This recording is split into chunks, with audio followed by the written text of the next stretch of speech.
하루의 시작과 끝, 마음을 밝혀주는 금빛의 말씀. 당신의 영혼이 평안을 얻는 시간, 금빛 말씀방입니다. 목사인 제가 부끄러운 고백을 하나 하겠습니다. 30년 목회를 하면서도 시편 23편을 그저 장례식 때 읽는 위로의 시편쯤으로 여겼던 때가 있었습니다.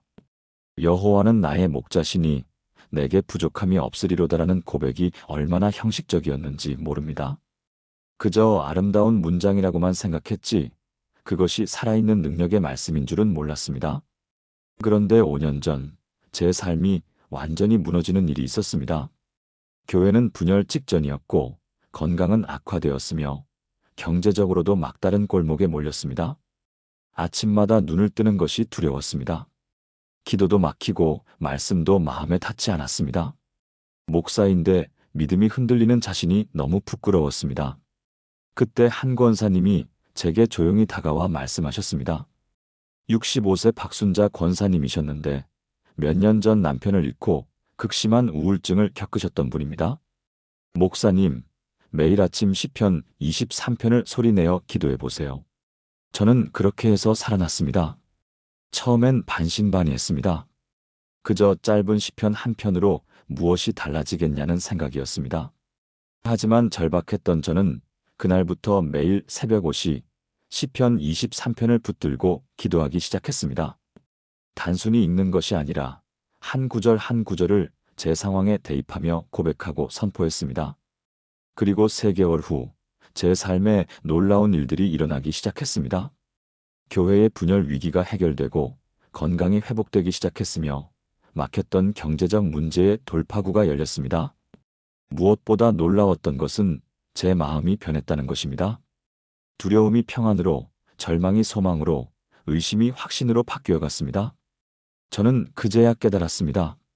시편 23편은 단순한 시가 아니라 기도였고 고백이었고 선포였으며 하늘 문을 여는 열쇠였다는 것을 말입니다. 여러분도 지금 힘든 시간을 보내고 계신가요? 아침마다 눈을 뜨는 것이 두렵고 하루하루가 무겁게 느껴지시나요? 기도해도 응답이 없는 것 같고 하나님이 멀게만 느껴지시나요? 오늘 제가 나누려는 이야기는 바로 그런 여러분을 위한 것입니다. 시편 23편에 담긴 7가지 놀라운 비밀을 함께 나누고자 합니다. 이 7가지를 매일 붙들고 기도할 때 여러분의 삶에도 분명히 기적이 일어날 것입니다. 그것은 제가 경험했고 박순자 권사님이 경험했으며 수많은 성도들이 경험한 확실한 하나님의 약속입니다. 지금부터 하나씩 함께 나누겠습니다. 여호와는 나의 목자시니 내게 부족함이 없으리로다. 이것이 시편 23편의 첫 구절입니다. 여러분, 혹시 부족함 때문에 힘드신 적 있으신가요? 돈이 부족해서, 건강이 부족해서, 사랑이 부족해서, 위로가 부족해서 고통스러웠던 경험이 있으시지 않습니까? 저희 교회 한 집사님의 이야기를 나누겠습니다. 58세 이미숙 집사님은 3년 전 남편의 사업 실패로 빚을 지게 되었습니다. 2억 3천만 원이라는 빚이었습니다. 매달 이자만 350만 원씩 나갔고 집도 팔아야 하는 상황이었습니다. 아침마다 눈을 뜨면 가슴이 답답하고 밤에는 잠을 이룰 수가 없었습니다. 하나님, 왜 이런 일이 우리에게 일어났습니까? 우리가 무엇을 잘못했습니까? 이미숙 집사님은 매일 이렇게 기도했지만 응답은 없었습니다. 그러던 어느 날 새벽 기도회에서 시편 23편 말씀을 묵상하게 되었습니다. 여호와는 나의 목자시니 내게 부족함이 없으리로다. 순간 이 말씀이 마음에 확 와닿았습니다. 목자? 하나님이 나의 목자시라고? 그렇다면 양인 내가 걱정할 필요가 없지 않은가? 이미숙 집사님은 그날부터 매일 아침 이 구절을 붙들고 기도하기 시작했습니다. 하나님 아버지, 당신은 나의 목자이십니다. 나는 당신의 양입니다. 내게 부족함이 없습니다. 처음 한 달은 아무 변화가 없었습니다. 빚은 그대로였고 상황도 나아지지 않았습니다. 하지만 이상하게도 마음의 평안이 찾아왔습니다. 목자가 계시니 걱정하지 말자. 목자가 책임지실 것이다. 이런 확신이 조금씩 생기기 시작했습니다. 그리고 2달째 되던 어느 날 놀라운 일이 일어났습니다. 10년 전에 남편이 친구에게 빌려줬던 돈 8천만 원을 갚겠다는 연락이 온 것입니다. 완전히 잊고 있었던 돈이었습니다. 그 친구도 사업이 어려워 갚지 못하고 있다가 최근에 사업이 잘 되어 갚을 수 있게 되었다는 것입니다.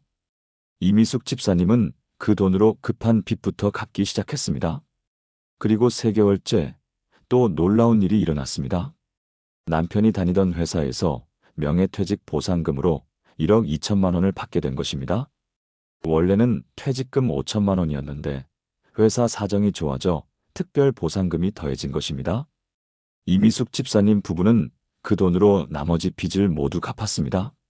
지금은 작은 집이지만 빚 없는 삶을 살고 계시고 매일 아침 시편 23편을 고백하며 하루를 시작하십니다. 목사님, 제가 깨달은 것은 하나님께서 목자가 되신다는 것의 의미입니다. 목자는 양을 버리지 않습니다. 목자는 양이 필요한 것을 알고 계십니다. 목자는 양을 위해 모든 것을 준비하십니다. 여러분, 이것이 바로 시편 23편 첫 구절의 능력입니다. 하나님을 나의 목자로 고백할 때 부족함이 없다는 선포가 현실이 됩니다. 이것은 긍정적인 생각이나 자기 최면이 아닙니다. 이것은 영적인 고백이며 하나님의 약속을 붙드는 믿음의 선포입니다. 성경은 분명히 말씀하십니다. 하나님은 우리의 목자이시며 우리에게 필요한 모든 것을 아시고 공급하시는 분이십니다. 사랑하는 여러분, 지금 저와 함께 이렇게 기도해 보시겠습니까? 하나님 아버지, 오늘 제가 고백합니다. 당신은 나의 목자이십니다. 나는 당신의 양입니다. 당신이 나의 목자가 되시니 내게 부족함이 없습니다. 경제가 부족해 보여도, 건강이 부족해 보여도, 사랑이 부족해 보여도 당신이 나의 목자시니 나는 부족함이 없습니다. 목자이신 당신을 의지하고 신뢰합니다. 예수님의 이름으로 기도합니다. 아멘. 오늘부터 매일 아침 이 고백을 하십시오. 여호와는 나의 목자시니 내게 부족함이 없으리로다. 이 한 문장이 여러분의 하루를 바꾸고 삶을 바꾸며 운명을 바꿀 것입니다. 그가 나를 푸른 초장에 누이시며 쉴만한 물가로 인도하시는도다. 이것이 시편 23편 2절 말씀입니다. 여러분, 혹시 지금 지쳐 있으신가요? 몸도 마음도 영혼도 완전히 바닥난 것처럼 느껴지신 적 있으시지 않습니까? 현대인들은 쉬지 못합니다. 일하느라, 걱정하느라, 염려하느라 쉴 틈이 없습니다. 그런데 하나님은 우리를 푸른 초장에 누이시고 쉴만한 물가로 인도하신다고 약속하십니다. 이것은 단순히 육체적 휴식만을 의미하지 않습니다. 이것은 영혼의 깊은 안식을 의미합니다. 저희 교회 한 권사님의 이야기입니다. 62세 최경희 권사님은 3년 전까지만 해도 심한 불면증과 불안장애로 고생하셨습니다. 매일 밤 수면제를 먹어야 겨우 3시간 잘 수 있었고 낮에는 불안감 때문에 항불안제를 복용하셨습니다. 병원에서는 우울증 진단까지 받았습니다.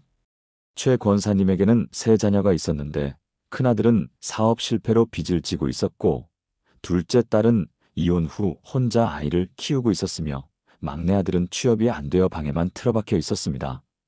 권사님은 매일 자녀들 걱정으로 잠을 이룰 수 없었습니다. 기도도 해봤고 금식도 해봤지만 상황은 나아지지 않았습니다. 오히려 자신의 건강만 더 나빠졌습니다. 그러던 어느 날 새벽 기도회에서 시편 23편 2절 말씀을 듣게 되었습니다. 그가 나를 푸른 초장에 누이시며 쉴만한 물가로 인도하시는도다. 목사님의 설교 중 한 문장이 권사님의 마음에 깊이 박혔습니다. 쉬지 못하는 것은 하나님을 신뢰하지 못한다는 증거입니다. 하나님께 맡기고 쉬십시오. 그날 권사님은 결단했습니다. 하나님, 제가 지금까지 모든 것을 제 힘으로 해결하려고 했습니다. 이제 당신께 맡기고 쉬겠습니다. 그날부터 권사님은 매일 아침 시편 23편 2절을 붙들고 기도했습니다. 하나님, 나를 푸른 초장에 누이소서, 나를 쉴만한 물가로 인도하소서. 그리고 놀랍게도 일주일 만에 변화가 시작되었습니다. 밤에 잠이 오기 시작한 것입니다. 수면제 없이도 5시간을 잘 수 있게 되었습니다. 한 달 후에는 7시간을 푹 잘 수 있게 되었습니다. 마음에도 평안이 찾아왔습니다. 자녀들에 대한 걱정은 여전했지만 이상하게도 마음이 불안하지 않았습니다. 하나님이 책임지실 것이다라는 확신이 생겼습니다. 그리고 3개월째 놀라운 일들이 일어나기 시작했습니다. 큰아들에게 새로운 사업 기회가 생겨 빚을 조금씩 갚아가기 시작했고, 둘째 딸은 좋은 직장을 구했으며 막내 아들도 중소기업이지만 취업에 성공했습니다. 권사님은 이제 수면제도, 항불안제도 먹지 않습니다. 매일 밤 푹 주무시고 낮에는 평안한 마음으로 하루를 보내십니다. 목사님, 제가 깨달은 것은 하나님이 우리에게 진정한 안식을 주신다는 것입니다. 세상은 우리를 쉬지 못하게 하지만 하나님은 우리를 쉬게 하십니다. 세상은 우리를 불안하게 하지만 하나님은 우리에게 평안을 주십니다. 여러분, 지금 지쳐 있으신가요? 걱정과 염려로 잠을 이루지 못하시나요? 그렇다면 지금 이 말씀을 붙들고 기도하십시오. 그가 나를 푸른 초장에 누이시며 쉴 만한 물가로 인도하시는도다. 이것은 하나님의 약속입니다. 하나님은 우리를 쉬게 하시는 분입니다. 하나님은 우리에게 평안을 주시는 분입니다. 사랑하는 여러분, 지금 저와 함께 이렇게 기도해 보시겠습니까? 사랑의 주님, 지금 저는 너무 지쳐 있습니다. 몸도 마음도 영혼도 바닥났습니다. 주님, 저를 푸른 초장에 누이소서. 저를 쉴 만한 물가로 인도하소서. 주님 안에서 참된 안식을 누리게 하소서. 주님의 평안이 내 마음에 가득하게 하소서. 주님 안에서 쉬는 것이 최고의 지혜임을 믿습니다. 예수님의 이름으로 기도합니다. 아멘. 오늘부터 이 말씀을 붙들고 쉬십시오. 하나님께 맡기고 쉴 때 하나님이 모든 것을 해결하십니다. 내 영혼을 소생시키시고 자기 이름을 위하여 의의 길로 인도하시는도다. 이것이 시편 23편 3절 말씀입니다. 여러분, 혹시 영혼이 죽은 것 같다고 느낀 적 있으신가요? 기도해도 마음이 움직이지 않고 말씀을 읽어도 아무 감동이 없으며 찬양해도 기쁨이 없는 그런 상태를 경험하신 적 있으시지 않습니까? 이것을 우리는 영적 침체, 영적 무감각이라고 부릅니다. 많은 그리스도인들이 이런 상태에서 고통받고 있습니다. 저희 교회 한 청년의 이야기입니다. 32세 박민수 집사님은 2년 전까지만 해도 열정적인 청년이었습니다. 새벽 기도도 빠지지 않고 주일 예배도 빠지지 않으며 봉사도 열심히 했습니다. 그런데 어느 순간부터 모든 것이 무의미하게 느껴지기 시작했습니다. 직장에서 원하던 승진에 실패했고 사귀던 여자친구와 헤어졌으며 친구들과의 관계도 소원해졌습니다. 교회에는 나가지만 형식적이었습니다. 기도할 때도 말만 하는 것 같았고 말씀을 읽어도 글자만 보였습니다. 찬양할 때도 입만 움직이지 마음은 움직이지 않았습니다. 이렇게 사는 게 무슨 의미가 있나? 하나님은 정말 살아계신가? 이런 생각들이 머릿속을 가득 채웠습니다. 영혼이 완전히 죽어가는 것 같았습니다. 그러던 어느 날 청년부 수련회에서 시편 23편 묵상 시간을 가졌습니다. 내 영혼을 소생시키시고 이 구절을 묵상하는데 갑자기 눈물이 쏟아졌습니다. 그래, 내 영혼이 죽어가고 있었구나. 하나님, 내 영혼을 소생시켜 주세요. 민수 집사님은 그날 밤 새벽까지 기도했습니다. 그리고 결단했습니다. 매일 아침 시편 23편 3절을 붙들고 기도하기로 말입니다. 하나님, 내 영혼을 소생시켜 주세요. 다시 주님을 뜨겁게 사랑하게 해주세요. 처음 2주는 아무 변화가 없었습니다. 여전히 기도는 형식적이었고 말씀은 마음에 닿지 않았습니다. 하지만 포기하지 않고 계속 기도했습니다. 그리고 3주째 되던 어느 새벽 놀라운 일이 일어났습니다.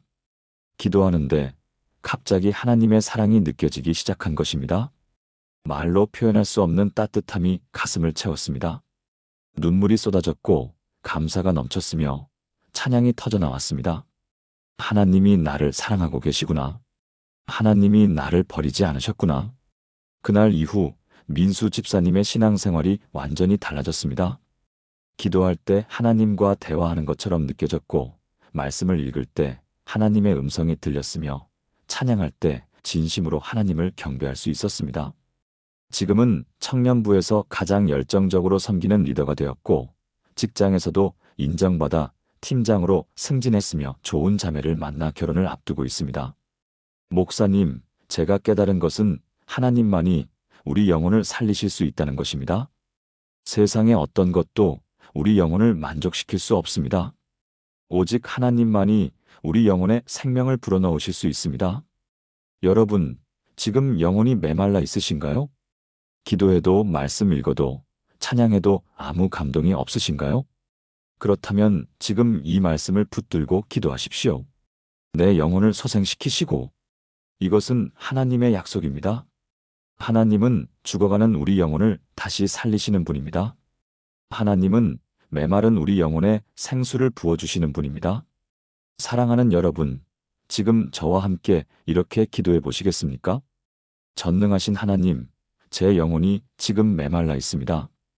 기도해도 감동이 없고, 말씀 읽어도 마음이 움직이지 않습니다. 주님, 제 영혼을 소생시켜 주소서. 다시 주님을 뜨겁게 사랑하게 하소서. 다시 주님의 음성을 듣게 하소서. 다시 주님을 진심으로 예배하게 하소서. 주님만이 내 영혼을 살리실 수 있음을 믿습니다. 예수님의 이름으로 기도합니다. 아멘. 오늘부터 이 말씀을 붙들고 기도하십시오. 반드시 여러분의 영혼에 새 생명이 찾아올 것입니다. 내가 사망의 음침한 골짜기로 다닐지라도 해를 두려워하지 않을 것은 주께서 나와 함께 하심이라. 주의 지팡이와 막대기가 나를 안위하시나이다. 이것이 시편 23편 4절 말씀입니다. 여러분, 혹시 지금 사망의 음침한 골짜기를 지나고 계신가요? 도저히 빠져나갈 수 없을 것 같은 어둠 속에 있으신가요? 모든 희망이 사라진 것 같은 절망 가운데 계신가요? 인생을 살다 보면 누구나 사망의 음침한 골짜기를 지나게 됩니다. 그것은 질병일 수도 있고, 경제적 파탄일 수도 있으며, 관계의 파괴일 수도 있고, 깊은 상실감일 수도 있습니다. 저희 교회 한 집사님의 이야기입니다. 55세 김영란 집사님은 1년 전 유방암 말기 진단을 받았습니다. 의사는 6개월 시한부라고 했습니다. 영란 집사님에게는 고등학생 딸 하나와 중학생 아들 하나가 있었습니다. 내가 죽으면 이 아이들은 어떻게 하나? 이 생각만 하면 눈물이 쏟아졌습니다. 밤마다 악몽에 시달렸고 하루하루가 공포였습니다. 교회에는 나갔지만 기도할 힘도 없었습니다. 하나님, 왜 하필 저에게 이런 일이 일어났습니까? 제가 무엇을 잘못했습니까? 원망과 절망 속에서 하루하루를 보냈습니다. 그러던 어느 날 병원 입원실에서 우연히 시편 23편을 읽게 되었습니다. 내가 사망의 음침한 골짜기로 다닐지라도 해를 두려워하지 않을 것은 주께서 나와 함께 하심이라. 이 구절을 읽는데 갑자기 눈물이 쏟아졌습니다. 맞아. 나는 지금 사망의 음침한 골짜기를 지나고 있구나. 하지만 주께서 나와 함께 하시는구나. 영란 집사님은 그날부터 매일 이 구절을 붙들고 기도하기 시작했습니다. 하나님, 비록 사망의 음침한 골짜기를 지날지라도 두려워하지 않겠습니다. 주께서 나와 함께 하시기 때문입니다. 처음엔 입으로만 고백했습니다. 마음에는 여전히 두려움이 가득했습니다. 하지만 매일 고백하고 또 고백했습니다. 그리고 놀랍게도 일주일 후부터 변화가 시작되었습니다. 두려움이 조금씩 사라지기 시작한 것입니다. 하나님이 나와 함께 하시니 두려워할 필요가 없구나. 이런 평안이 마음에 찾아왔습니다. 한 달 후 영란 집사님은 항암 치료를 시작했습니다.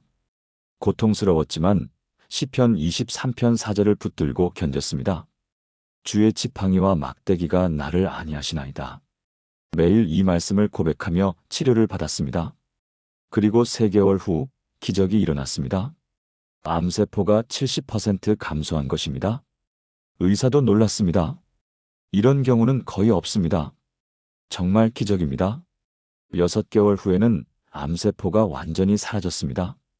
지금 영란 집사님은 완전히 건강을 회복하고 교회에서 암 환자들을 위로하고 격려하는 사역을 하고 계십니다.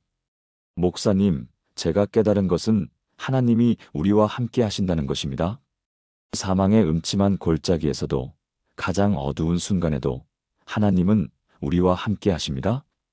그분이 함께 하시면 두려워할 것이 없습니다. 여러분, 지금 어떤 골짜기를 지나고 계신가요? 질병의 골짜기입니까? 경제적 위기의 골짜기입니까? 관계의 파괴라는 골짜기입니까? 깊은 상실감의 골짜기입니까? 어떤 골짜기든 하나님은 여러분과 함께 하십니다. 그분이 함께 하시면 두려워할 것이 없습니다. 사랑하는 여러분, 지금 저와 함께 이렇게 기도해 보시겠습니까? 사랑하는 주님, 지금 저는 사망의 음침한 골짜기를 지나고 있습니다. 앞이 보이지 않고 희망이 보이지 않으며 두려움이 저를 짓누릅니다. 하지만 주님이 나와 함께 하심을 믿습니다. 주님의 지팡이와 막대기가 나를 안위하심을 믿습니다. 이 골짜기를 통과하게 하시고 승리하게 하소서. 주님이 함께 하시니 나는 두려워하지 않습니다. 예수님의 이름으로 기도합니다. 아멘. 오늘부터 이 말씀을 붙들고 담대하십시오. 하나님이 함께 하시면 어떤 골짜기도 통과할 수 있습니다. 주께서 내 원수의 목전에서 내게 상을 차려주시고 기름을 내 머리에 부으셨으니 내 잔이 넘치나이다. 이것이 시편 23편 5절 말씀입니다. 여러분, 혹시 원수 때문에 괴로우신 적 있으신가요?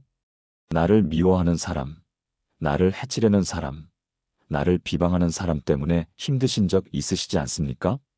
원수는 반드시 사람만을 의미하지 않습니다. 그것은 질병일 수도 있고 가난일 수도 있으며 불안일 수도 있고 죄의식일 수도 있습니다. 저희 교회 한 권사님의 이야기입니다. 67세 이순옥 권사님은 평생 시어머니와의 관계로 고통받아 왔습니다. 40년 결혼 생활 동안 시어머니로부터 인정받지 못했습니다. 내가 뭘 해도 안 돼. 넌 우리 집 며느리 자격이 없어. 시어머니는 늘 이렇게 말했습니다. 순옥 권사님은 최선을 다했지만 시어머니는 결코 만족하지 않았습니다. 친정 식구들 앞에서도 동서들 앞에서도 늘 며느리를 비난했습니다. 순옥 권사님은 마음에 깊은 상처를 받았고 시어머니에 대한 원망과 미움이 쌓여갔습니다. 교회에는 다녔지만 기도할 때마다 시어머니 생각이 났고 찬양할 때도 마음이 무거웠습니다. 하나님, 저 사람을 어떻게 용서합니까? 저 사람 때문에 제 인생이 너무 힘들었습니다. 그러던 어느 날 구역 예배에서 시편 23편 5절 말씀을 묵상하게 되었습니다. 주께서 내 원수의 목전에서 내게 상을 차려주시고 목사님이 설명했습니다. 하나님은 원수를 없애주시는 것이 아니라 원수가 보는 앞에서 우리를 축복하십니다. 원수가 보는 앞에서 우리에게 상을 차려주십니다. 이것이 하나님의 방법입니다. 순옥 권사님은 이 말씀이 깊이 와닿았습니다. 그래, 하나님께서 시어머니가 보는 앞에서 나를 축복하시는구나. 그날부터 권사님은 매일 이 구절을 붙들고 기도했습니다. 하나님, 시어머니 앞에서 저를 축복해 주세요. 시어머니가 보는 앞에서 제게 상을 차려주세요. 그리고 놀랍게도 마음이 변하기 시작했습니다. 시어머니에 대한 원망이 사라지고 오히려 불쌍하다는 생각이 들었습니다. 저분도 평생 사랑받지 못하고 인정받지 못해서 저렇게 되셨구나. 권사님은 시어머니를 더 잘 섬기기 시작했습니다. 원망하는 마음이 아니라 불쌍히 여기는 마음으로 섬겼습니다. 그리고 3개월 후 놀라운 일이 일어났습니다. 시어머니가 갑자기 쓰러져 병원에 입원했는데 순옥 권사님이 밤낮으로 간호했습니다. 다른 며느리들은 돌아가면서 왔지만 순옥 권사님만 계속 곁에 있었습니다. 퇴원 후 시어머니가 처음으로 말했습니다. 순옥아, 미안하다. 내가 너를 너무 힘들게 했지. 내가 최고의 며느리다. 평생 듣고 싶었던 말을 들었습니다. 그날 순옥 권사님은 시어머니를 안고 함께 울었습니다. 지금은 시어머니와 가장 가까운 관계를 유지하고 있고 동서들도 순옥 권사님을 존경합니다. 목사님, 제가 깨달은 것은 하나님께서 정말로 원수의 목전에서 상을 차려주신다는 것입니다. 제가 변하지 않았다면 이런 일은 일어나지 않았을 것입니다. 하나님께서 제 마음을 변화시키시고 시어머니의 마음도 변화시키셨습니다. 여러분, 지금 원수 때문에 괴로우신가요? 용서할 수 없는 사람이 있으신가요? 미워하는 마음 때문에 고통스러우신가요? 그렇다면 지금 이 말씀을 붙들고 기도하십시오. 주께서 내 원수의 목전에서 내게 상을 차려주시고, 하나님은 여러분의 원수를 없애주시는 것이 아니라 원수가 보는 앞에서 여러분을 축복하실 것입니다. 이것이 하나님의 방법입니다. 사랑하는 여러분, 지금 저와 함께 이렇게 기도해 보시겠습니까? 의로우신 하나님, 지금 제게는 원수가 있습니다. 용서하기 힘든 사람이 있고 미워하는 마음이 있습니다. 하지만 주님, 원수를 없애주시는 것이 아니라 원수 앞에서 저를 축복하시는 하나님을 믿습니다. 제 마음을 변화시켜 주시고 원수를 용서할 수 있게 하소서. 원수의 목전에서 제게 상을 차려주시고 승리하게 하소서. 하나님의 방법이 최선임을 믿습니다. 예수님의 이름으로 기도합니다. 아멘. 오늘부터 이 말씀을 붙들고 기도하십시오. 하나님께서 원수 앞에서 여러분을 축복하실 것입니다. 내 평생의 선하심과 인자하심이 반드시 나를 따르리니. 이것이 시편 23편 6절 전반부 말씀입니다. 여러분, 혹시 불행이 계속 따라온다고 느낀 적 있으신가요? 왜 나에게만 이런 일이 계속 일어날까? 이렇게 생각하신 적 있으시지 않습니까? 많은 사람들이 자신의 인생을 저주처럼 여깁니다. 나는 원래 운이 없어. 나는 원래 복이 없어. 하지만 하나님은 다르게 말씀하십니다. 내 평생의 선하심과 인자하심이 반드시 나를 따르리니. 불행이 아니라 축복이, 저주가 아니라 은혜가 우리를 따른다고 말씀하십니다. 저희 교회 한 집사님의 이야기입니다. 49세 정미선 집사님은 평생 불행하다고 생각하며 살아왔습니다. 어릴 때 부모님이 이혼하셨고 외할머니 손에 자랐습니다. 학교에서는 따돌림을 당했고 사회생활도 순탄치 않았습니다. 결혼도 했지만 남편의 외도로 10년 만에 이혼했습니다. 내 인생은 왜 이렇게 불행할까? 내게 무슨 저주라도 있는 걸까? 미선 집사님은 늘 이렇게 생각했습니다. 교회에는 다녔지만 하나님을 원망했습니다. 왜 다른 사람들은 행복한데 저만 이렇게 불행합니까? 그러던 어느 날 신방을 온 목사님이 시편 23편 6절을 읽어주었습니다. 내 평생의 선하심과 인자하심이 반드시 나를 따르리니. 목사님이 말씀하셨습니다. 집사님의 평생의 선하심과 인자하심이 따릅니다. 이것이 하나님의 약속입니다. 미선 집사님은 반발했습니다. 목사님, 제 인생을 보세요. 어디에 선하심과 인자하심이 있습니까? 목사님은 조용히 대답했습니다. 지금까지 살아오신 것이 하나님의 선하심이고 인자하심입니다. 집사님을 지켜주신 것이 하나님의 은혜입니다. 그날 밤 미선 집사님은 자신의 인생을 돌아보았습니다. 정말 불행하기만 했을까? 아니었습니다. 어려운 환경에서도 건강하게 자랄 수 있었던 것, 대학을 졸업할 수 있었던 것, 좋은 직장을 다닐 수 있었던 것, 사랑하는 딸 하나를 낳은 것, 지금까지 건강하게 살아온 것, 모두가 하나님의 은혜였습니다. 미선 집사님은 그날부터 매일 시편 23편 6절을 붙들고 기도했습니다. 하나님, 제 평생의 선하심과 인자하심이 저를 따릅니다. 그리고 놀랍게도 보는 눈이 변하기 시작했습니다. 이전에는 불행만 보였는데 이제는 축복이 보이기 시작했습니다. 감사할 일이 하나씩 보이기 시작했습니다. 3개월 후 미선 집사님의 삶에 실제로 좋은 일들이 일어나기 시작했습니다. 승진을 했고 월급이 올랐으며 딸이 좋은 대학에 합격했습니다. 그리고 6개월 후 교회에서 만난 좋은 집사님을 통해 새로운 사랑도 시작했습니다. 지금은 재혼하여 행복한 가정을 꾸리고 있습니다. 목사님, 제가 깨달은 것은 우리가 무엇을 고백하느냐가 우리 삶을 결정한다는 것입니다. 제가 불행을 고백할 때는 불행만 보였지만 축복을 고백하기 시작하니 축복이 보이기 시작했습니다. 그리고 실제로 축복이 찾아왔습니다. 여러분, 지금 어떤 고백을 하고 계신가요? 나는 불행해. 나는 운이 없어. 나는 복이 없어라고 고백하고 계신가요? 그렇다면 오늘부터 고백을 바꾸십시오.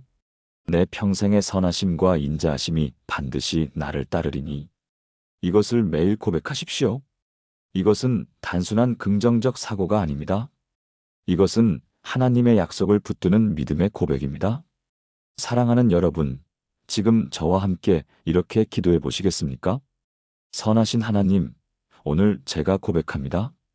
내 평생의 선하심과 인자하심이 반드시 나를 따릅니다. 불행이 아니라 축복이, 저주가 아니라 은혜가 나를 따릅니다. 지금까지 그러했고 앞으로도 그러할 것입니다. 주님의 선하심과 인자하심을 날마다 경험하게 하소서. 감사의 눈을 열어주시고 축복을 볼 수 있게 하소서.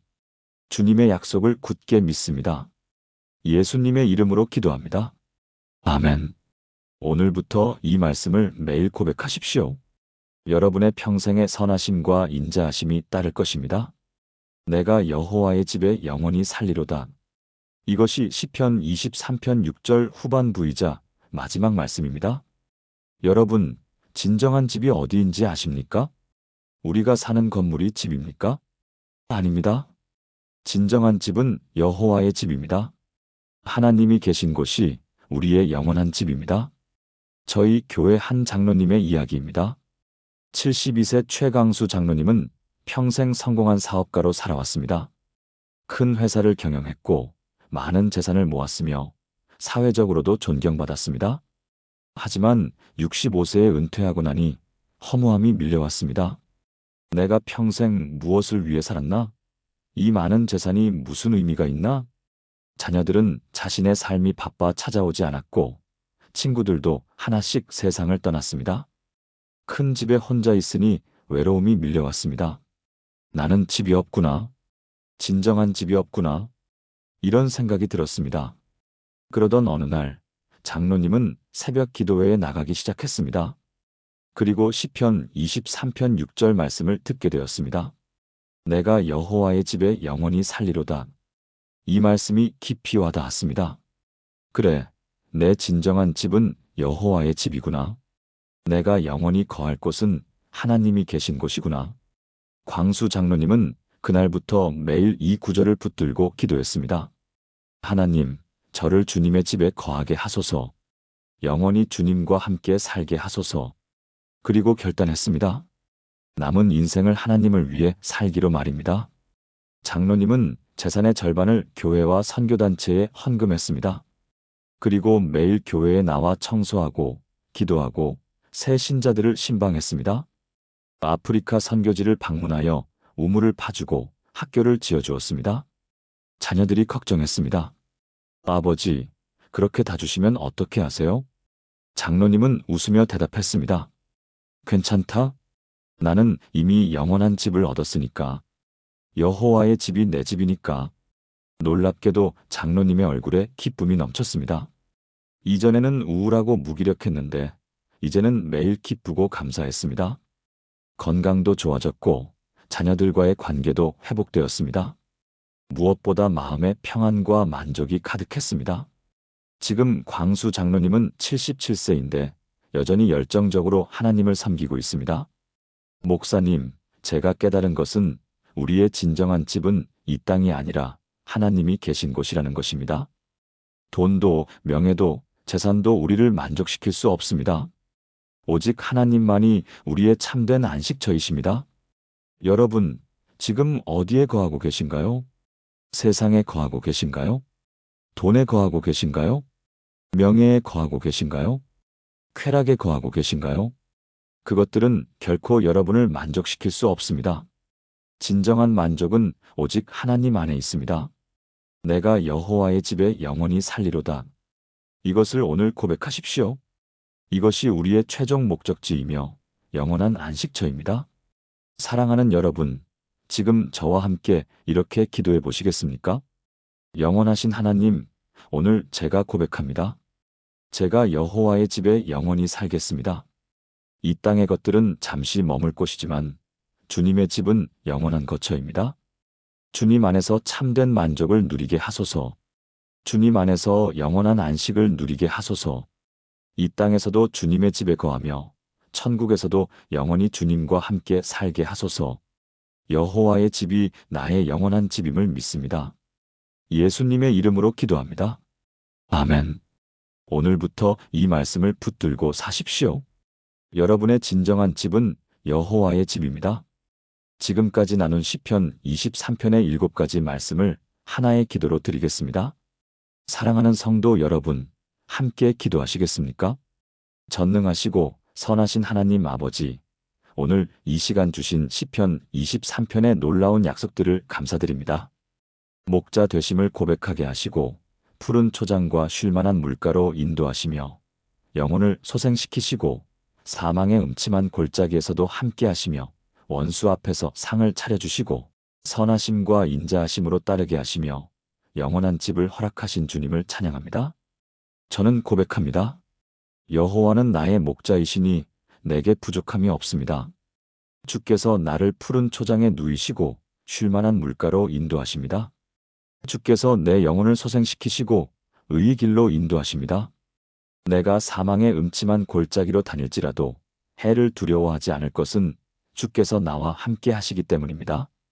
주께서 내 원수의 목전에서 내게 상을 차려주시고 기름을 내 머리에 부으셨으니 내 잔이 넘칩니다. 내 평생의 선하심과 인자하심이 반드시 나를 따르며 내가 여호와의 집에 영원히 살겠습니다. 오늘부터 저와 제 가족이 매일 아침 20편, 23편을 붙들고 하루를 시작하게 하소서. 이 말씀이 우리 집의 축복의 통로가 되게 하시고 우리 삶의 반석이 되게 하소서. 부족함 대신 풍성함을, 두려움 대신 평안을, 절망 대신 소망을, 원망 대신 감사를, 저주 대신 축복을 주소서. 우리의 모든 날들을 주님의 선하심과 인자하심으로 채워주시고 날마다 주님의 기적을 경험하게 하소서. 이 모든 것이 주님의 확실한 약속이심을 믿고 신뢰하며 의지합니다. 살아계신 예수 그리스도의 이름으로 기도합니다. 아멘. 사랑하는 성도 여러분, 지금까지 시편 23편에 담긴 7가지 놀라운 비밀을 함께 나누었습니다. 첫째, 목자 되신 하나님을 고백하라. 둘째, 푸른 초장과 쉴만한 물가를 경험하라. 셋째, 영혼의 소생을 경험하라. 넷째, 사망의 음침한 골짜기에서도 두려워 말라. 다섯째, 원수 앞에서 상을 받으라. 여섯째, 선하심과 인자하심이 따르게 하라. 일곱째, 여호와의 집에 영원히 거하라. 이 7가지는 단순한 지식이 아닙니다. 이것은 살아있는 하나님의 약속이며 여러분의 삶을 완전히 바꿀 수 있는 능력의 말씀입니다. 제가 경험했고 박순자 권사님이 경험했으며 오늘 나눈 모든 간증의 주인공들이 경험한 확실한 진리입니다. 오늘부터 여러분도 매일 아침 시편 23편을 붙들고 기도하십시오. 단순히 읽지만 말고 한 구절 한 구절을 여러분의 상황에 대입하며 고백하고 선포하십시오. 3개월 후 여러분의 삶에도 분명히 놀라운 기적이 일어날 것입니다. 그것은 제가 보증합니다. 아니, 하나님께서 보증하십니다. 여러분 중에서도 지금 힘든 시간을 보내고 계신 분이 계신가요? 경제적으로 어려우신가요? 건강이 좋지 않으신가요? 관계가 깨어져 있으신가요? 마음이 우울하고 무기력하신가요? 그렇다면 오늘부터 시편 23편을 붙드십시오. 이 말씀이 여러분의 삶에 기적을 일으킬 것입니다. 그리고 3개월 후 여러분도 간증하게 될 것입니다. 목사님, 정말로 제 삶에 기적이 일어났습니다. 만약 오늘 이 말씀이 여러분의 마음에 닿았다면 좋아요를 눌러주시고 아래 댓글란에 시편 23편을 붙들겠습니다 라고 남겨주세요. 그리고 이 영상을 더 많은 분들이 볼 수 있도록 공유해 주시면 감사하겠습니다. 여러분의 작은 행동 하나가 누군가의 삶에 기적을 일으킬 수 있습니다. 사랑하는 성도 여러분, 하나님의 풍성한 축복이 여러분과 여러분의 가정에 넘치기를 축복합니다. 여호와는 여러분의 목자이시니 여러분에게 부족함이 없을 것입니다. 주님의 평강이 여러분과 함께 하시길 기도합니다. 감사합니다.